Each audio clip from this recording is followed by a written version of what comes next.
श्रीमद्भागवत महापुराण दशम स्कंद एकादश अध्याय। गोकुल से वृंदावन जाना तथा वत्सासुर और बकासुर का उद्धार। श्री सुखदेव जी कहते हैं, परीक्षित, वृक्षों के गिरने से जो भयंकर शब्द हुआ था उसे नंद बाबा आदि गोपों ने भी सुना। उनके मन में ये शंका हुई कि कहीं बिजली तो नहीं गिरी। सब के सब भयभीत होकर वृक्षों के पास आ गए। वहां पहुंचने पर उन लोगों ने देखा कि दोनों अर्जुन के वृक्ष गिरे हुए हैं। यद्यपि वृक्ष गिरने का कारण स्पष्ट था, वहीं उनके सामने ही रस्सी में बंधा हुआ बालक उखल खींच रहा था, परंतु वे समझ न सके यह किसका काम है। ऐसी आश्चर्यजनक दुर्घटना कैसे घट गई, यह सोचकर वे कातर हो गए। उनकी बुद्धि भ्रमित हो गई। वहां कुछ बालक खेल रहे थे। उन्होंने कहा, अरे इसी कन्हैया का तो काम है, ये दोनों वृक्षों के बीच में से होकर निकल रहा था। उखल तिरछा हो जाने पर दूसरी ओर से इसने उसे खींचा और वृक्ष गिर पड़े। हमने तो इनमें से निकलते हुए दो पुरुष भी देखे हैं, परंतु गोपों ने बालकों की बात नहीं मानी। वे कहने लगे, एक नन्हा सा बच्चा इतने बड़े वृक्षों को उखाड़ डाले, ये कभी संभव नहीं है। किसी किसी के चित्त में श्री कृष्ण की पहले की लीलाओं का स्मरण करके संदेह भी हो आया। नंद बाबा ने देखा उनका प्राणों से प्यारा बच्चा रस्सी से बंधा हुआ उखल घसीटता जा रहा है। वे हंसने लगे और जल्दी से जाकर उन्होंने रस्सी की गांठ खोल दी। सर्वशक्तिमान भगवान कभी कभी गोपियों के फुसलाने से साधारण बालकों के समान नाचने लगते, कभी भोले भाले अनजान बालक की तरह गाने लगते। वे उनके हाथ की कठपुतली उनके सर्वथा अधीन हो गए। कभी उनकी आज्ञा से पीड़ा ले आते तो कभी दुसेरी आदि तोलने के बटखरे उठा लाते, कभी खड़ाऊ ले आते तो कभी अपने प्रेमी भक्तों को आनंदित करने के लिए पहलवानों की भांति ताल ठोकने लगते। इस प्रकार सर्वशक्तिमान भगवान अपनी बाल लीलाओं से ब्रजवासियों को आनंदित करते और संसार में जो लोग उनके रहस्यों को जानने वाले हैं उनको यह दिखलाते कि मैं अपने सेवकों के वश में हूँ। एक दिन कोई फल बेचने वाली आकर पुकार उठी, फल लो, फल ले लो। यह सुनते ही समस्त कर्म और उपासनाओं के फल देने वाले भगवान अच्युत फल खरीदने के लिए अपनी छोटी सी अंजुली में अनाज लेकर दौड़ पड़े। उनकी अंजुली में से अनाज तो रास्ते में ही बिखर गया, पर फल बेचने वाली ने उनके दोनों हाथ फल से भर दिए। इधर भगवान ने भी उसकी फल रखने वाली टोकरी रत्नों से भर दी। तदनंतर एक दिन यमलार्जुन वृक्ष को तोड़ने वाले श्री कृष्ण और बलराम बालकों के साथ खेलते खेलते यमुना तट पर चले गए और खेल में ही रम गए। तब रोहिणी देवी ने उन्हें पुकारा, ओ कृष्ण, ओ बलराम, जल्दी आओ। परंतु रोहिणी के पुकारने पर भी वे आए नहीं, क्योंकि उनका मन खेल में लग गया था। जब बुलाने पर वे दोनों बालक नहीं आए, तब रोहिणी जी ने वात्सल्य स्नेहमयी यशोदा जी को भेजा।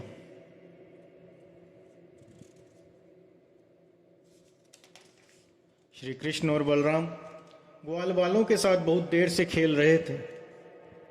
यशोदा जी ने आकर उन्हें पुकारा। उस समय पुत्र के प्रति वात्सल्य स्नेह के कारण उनके स्तनों से दूध छलकने लगा।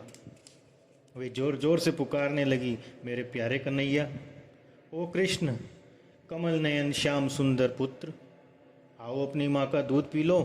खेलते खेलते थक गए होंगे बेटा, अब बस भी करो। देखो तो सही, तुम भूख से दुबले हो रहे हो। मेरे प्यारे बेटा राम, तुम तो समूचे कुल को आनंद देने वाले हो, अपने छोटे भाई को लेकर जल्दी से आ जाओ। तो देखो भाई, आज तुमने बहुत सवेरे कलेव किया था, अब तो तुम्हें कुछ खाना चाहिए। बेटा बलराम, ब्रिजराज भोजन करने के लिए बैठ गए हैं, परंतु अभी तक तुम्हारी बाट देख रहे हैं। आओ, अब हमें आनंदित करो बालकों। अब तुम लोग भी अपने अपने घर जाओ बेटा। देखो तो सही, तुम्हारा एक एक अंग धूल से लथपथ हो रहा है। आओ जल्दी से स्नान कर लो, आज तुम्हारा जन्म नक्षत्र है, पवित्र होकर ब्राह्मणों को गोदान करो।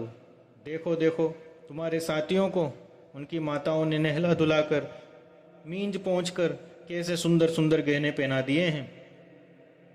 अब तुम भी नहा धोकर खा पी कर पहन ओढ़कर तब खेलना। परीक्षित, माता यशोदा का संपूर्ण मन प्राण प्रेम बंधन से बंधा हुआ था। वे चराचर जगत के शिरोमणि भगवान को अपना पुत्र समझती और चराचर जगत के श्री कृष्ण भगवान को ऐसा कहकर एक हाथ से बलराम तथा दूसरे हाथ से श्री कृष्ण को पकड़कर अपने घर ले आई। इस प्रकार उन्होंने पुत्र के मंगल के लिए जो कुछ करना था वो बड़े प्रेम से किया।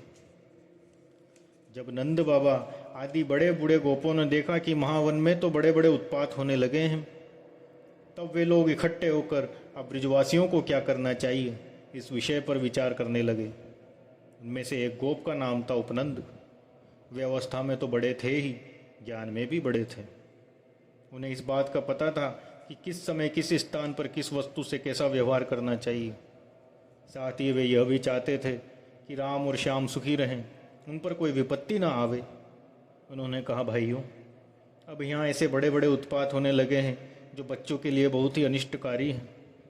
इसलिए यदि हम लोग गोकुल और गोकुल वासियों का भला चाहते हैं तो हमें यहाँ से अपना डेरा ठंडा उठाकर कूच कर देना चाहिए।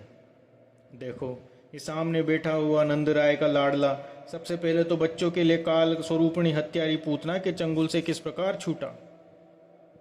इसके बाद भगवान की दूसरी कृपा यह हुई कि इसके ऊपर इतना बड़ा छकड़ा गिरते गिरते रह गया। बवंडर रूपधारी दैत्य ने तो इसे आकाश में ले जाकर बड़ी भारी विपत्ति में ही डाल दिया था, परंतु वहां से जब वो चट्टान पर गिरा तब भी हमारे कुल के देवेश्वरों ने ही इस बालक की रक्षा की। यमलार्जुन वृक्षों के गिरने के समय उनके बीच में आकर भी या कोई बालक न मरा। इससे भी यही समझना चाहिए कि भगवान ने हमारी रक्षा की। इसलिए जब तक कोई बहुत बड़ा अनिष्टकारी अरिष्ट हमें और हमारे वृक्ष को नष्ट न कर दे, तब तक ही हम लोग अपने बच्चों को लेकर अनुचरों के साथ यहाँ से अन्यत्र चले चलें। वृंदावन नाम का एक वन है, उसमें छोटे छोटे और भी बहुत से नए नए हरे भरे वन हैं। वहाँ बड़ा ही पवित्र पर्वत, घास और हरी भरी लता वनस्पतियाँ हैं। हमारे पशुओं के लिए तो वो बहुत ही हितकारी है। गोप गोपी और गायों के लिए वो केवल सुविधा का ही नहीं, सेवन करने योग्य स्थान है। सो यदि तुम लोग सब ये जचती हो तो हम आज ही वहाँ के लिए कूच कर दें। देर न करें, गाड़ी छकड़े जोतें और पहले गायों को, जो हमारी एकमात्र संपत्ति है, वहाँ भेज दें। उपनंद की बात सुनकर सभी गोपों ने एक स्वर से कहा, बहुत ठीक, बहुत ठीक। इस विषय में किसी भी मतभेद न था। सब लोगों ने अपने झुंड की झुंड गायें इकट्ठी की और छकड़ों पर घर की सब सामग्री लाद कर वृंदावन की यात्रा की। परीक्षित, ग्वालों ने बूढ़ों, बच्चों, स्त्रियों और सब सामग्रियों को छकड़ों पर चढ़ा दिया और स्वयं उनके पीछे पीछे धनुष बाण लेकर बड़ी सावधानी से चलने लगे। उन्होंने गौ और बछड़ों को तो सबसे आगे कर लिया और उनके पीछे पीछे सिंगी और तुरही जोर जोर से बजाते हुए चले। उनके साथ ही साथ पुरोहित लोग भी चल रहे थे। गोपियां अपने वक्षस्थल नई केसर लगाकर सुंदर सुंदर वस्त्र पहनकर गले में सोने के हार धारण किए हुए रथों पर सवार थी और बड़े आनंद से भगवान श्री कृष्ण की लीलाओं के गीत गाती जाती थी। यशोदा रानी और रोहिणी जी भी वैसे ही सज धज कर अपने अपने प्यारे पुत्र श्री कृष्ण तथा बलराम के साथ एक छकड़े पर शोभायमान हो रही थी। वृंदावन बड़ा ही सुंदर वन है। चाहे कोई भी रीति हो, वहाँ सुख ही सुख है। उसमें प्रवेश करके ग्वालों ने अपने छकड़ों को अर्धचंद्राकार मंडल बांधकर खड़ा कर दिया और अपने गोधन को रहने योग्य स्थान बना लिया। परीक्षित, वृंदावन हरा भरा वन, अत्यंत मनोहर गोवर्धन पर्वत और यमुना नदी के सुंदर सुंदर पुलिनों को देखकर भगवान श्री कृष्ण और बलराम जी के हृदय में उत्तम प्रीति का उदय हुआ। राम और श्याम दोनों ही अपनी तोतली बोली और अत्यंत मधुर बालोचित लीलाओं से गोकुल की तरह ही वृंदावन में ब्रजवासियों को आनंद देते रहे। एक दिन की बात है, श्याम और बलराम अपने प्रेमी सखा ग्वाल बालों के साथ यमुना तट पर बछड़े चरा रहे थे। उसी समय उन्हें मारने की नीयत से एक दैत्य आया। भगवान ने देखा कि वह बनावटी बछड़े का रूप धारण कर बछड़ों के झुंड में मिल गया है। वे आंखों के इशारे से बलराम जी को दिखाते हुए धीरे धीरे उसके पास पहुंच गए। उस समय ऐसा जान पड़ता था मानो वे दैत्यों को तो पहचानते नहीं और उस अट्टे कट्टे सुंदर बछड़े पर मुग्ध हो गए हैं। भगवान श्री कृष्ण ने पूंछ के साथ उसके दोनों पिछले पैर पकड़कर आकाश में घुमाया और मर जाने पर केत के वृक्ष पर पटक दिया। उसका लंबा तगड़ा दैत्य शरीर बहुत से केत के वृक्षों को गिराकर स्वयं भी गिर पड़ा। यह देखकर ग्वाल बालों के आश्चर्य की सीमा न रही। वे वाह वाह करके प्यारे कन्हैया की प्रशंसा करने लगे। देवता भी बड़े आनंद से फूलों की वर्षा करने लगे। परीक्षित, जो सारे लोगों के एकमात्र रक्षक हैं, वे ही श्याम और बलराम अब वत्सपाल बने हुए हैं। वे तड़के ही उठकर कलेवे की सामग्री ले लेते और बछड़ों को चराते हुए एक वन से दूसरे वन में घूमा करते। एक दिन की बात है, सब ग्वाल बाल अपने झुंड के झुंड बछड़ों को पानी पिलाने के लिए जलाशय के तट पर गए थे। उन्होंने पहले बछड़ों को जल पिलाया और फिर स्वयं भी पिया। ग्वाल बालों ने देखा कि वहां एक बहुत बड़ा जीव बैठा हुआ है। वो ऐसा मालूम पड़ता था मानो इंद्र के वज्र से कटकर कोई पहाड़ का टुकड़ा गिरा हुआ हो। ग्वाल बाल उसे देखकर डर गए। वो बक नाम का एक बड़ा भारी असुर था जो बगुले का रूप धारण करके वहां आया था। उसकी चोंच बड़ी तीखी थी और वह स्वयं बड़ा बलवान था। उसने झपट कर श्री कृष्ण को निगल लिया। जब बलराम आदि बालकों ने देखा कि वो बड़ा भारी बगुला श्री कृष्ण को निगल गया, तब उनकी वही गति हुई जो प्राण निकल जाने पर इंद्रियों की होते हैं। वे अचेत हो गए। परीक्षित, श्री कृष्ण लोक पितामह ब्रह्मा के भी पितामह हैं। वे लीला से ही गोपाल बालक बने हुए हैं। जब वे बगलों के तालू के नीचे पहुंचे तब वे आग के समान उसका तालू जलाने लगे। अतः उस दैत्य ने श्री कृष्ण के शरीर पर बिना किसी प्रकार का घाव किए हुए ही झटपट उन्हें उगल दिया और फिर बड़े क्रोध से अपनी कठोर चोंच से उनके चोट करने लगा। कंस का सखा बकासुर अभी भक्त वत्सल भगवान श्री कृष्ण पर झपट ही रहा था कि इन्होंने अपने दोनों हाथों से उसके दोनों ठोर पकड़ लिए और ग्वाल बालों को देखते देखते ही खेल में उसे वैसे ही चीर डाला जैसे कोई वीरण को चीर डाले। इससे देवताओं को बड़ा आनंद हुआ।